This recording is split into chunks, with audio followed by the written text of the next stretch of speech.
Hey, how's it going, everybody?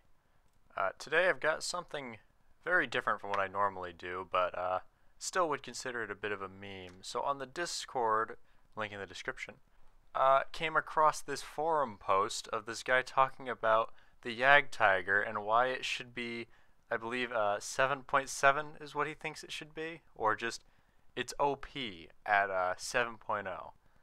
And I'm not so much going to be just talking about this because it's not enough for a video, but I just want to talk about the mentality of people like this because I see it a lot in the War Thunder community, and I think it's part of the reason why the BRs are so messed up right now. So we can start off, it's this obvious red box here, but this is a post I believe about talking about, I don't know if it's a post talking about the Jagdtiger. I don't have the full post. I just have the screenshot. But it's essentially just talking about the Jagdtiger. Now, this green here is what we're really going to be talking about because it's why the Jagdtiger's OP, quote unquote. So that being said, just about everything from 6.0 to 7.0 can go through the Jagdtiger's lower plate, which is true. And the mod 1944. I'm not sure about this. I've had some very weird pens off the IS-2, or just the IS gun in general, the 122, where it'll phase through the barrel, and it just does very weird stuff, but that's just War Thunder. So I'm not 100% certain if that's true or not, but it's not what we're talking about. But this guy here, this absolute saint of a man, this brainiac, lower plate, the most uncertain thing ever. Will the enemy even be showing it? Will you hit it? Will the shot bounce? Now, this is not a good point to bring up for why a tank is OP. If you're smart to cover your tank's weaknesses, that is not making the tank overpowered. That's just playing to the strengths.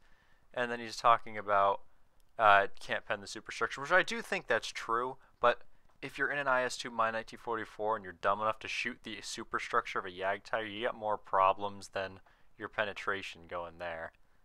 So then this guy proceeds to say, track it and go around, shoot it in the side. And I like this. People need to get this notion out of their head that they need to face every tank straight on. That's the point I want you to take out of this video.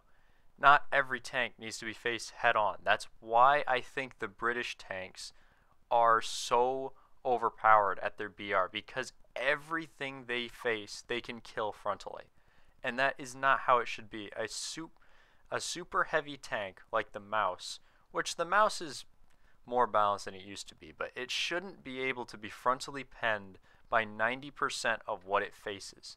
I understand that there are things that will pen it no matter what other heavy tanks, and you only have the small weak spots, but when we're talking about the Jagdtiger, basically anything can frontally pen that at the BR. I mean, not anything obviously, but you've got Heat FS, you've got Sabo, you've got even high velocity solid shot from, like I said before, British tanks can all pen it. Granted, you're not going to be killing it in one shot, but in War Thunder, it doesn't matter. You pen, you kill the gunner. You pen or you knock out something in the tank that keeps it from shooting. Or with the Jagdtiger, cannon barrel, which is an enormous target and gets knocked out very easily for whatever reason, or you just take out its transmission and then, oh, I'm outside of your gun and you can't shoot me. So this just keeps getting better. And then if they cannot face it head on, the enemy tank must be superior, thus proving my point. This is the type of mentality that I see in a lot of War Thunder players. That's why people say, if you've seen my other video where this little French tank, an AMX-13 with the missiles, shoots the side of my angled mouse, bounces, and then proceeds to J out of his tank and type in noob mouse, no balance in chat because he couldn't pen like 300 millimeters of rolled homogeneous steel with a 75 millimeter gun. It just, I don't understand how people can, because this guy's obviously not a noob.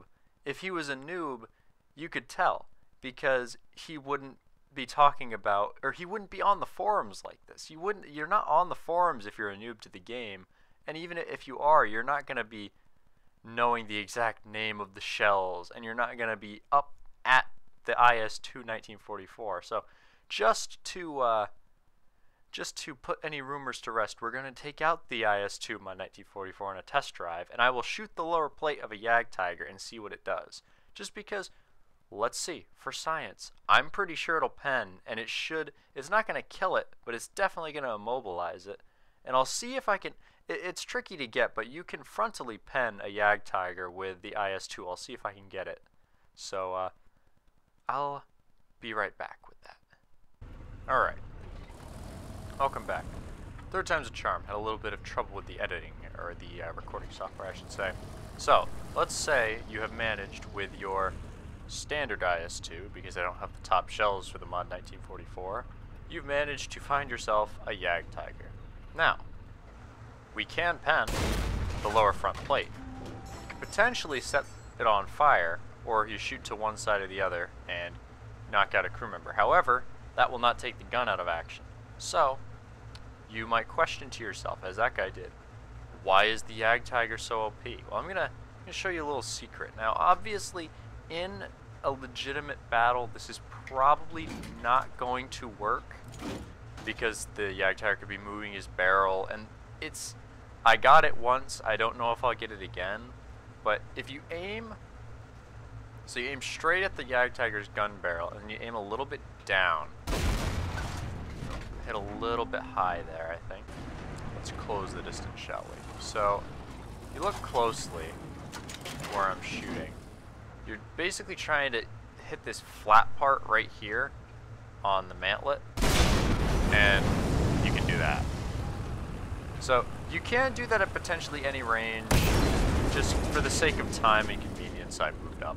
So, yeah, let me know what you think of this glorious gem that was found, and don't forget to join the Discord so you can send me your gems that you find, and maybe if they're good enough and they trigger me enough, I'll make a video on them. So I'll catch you guys in the next one.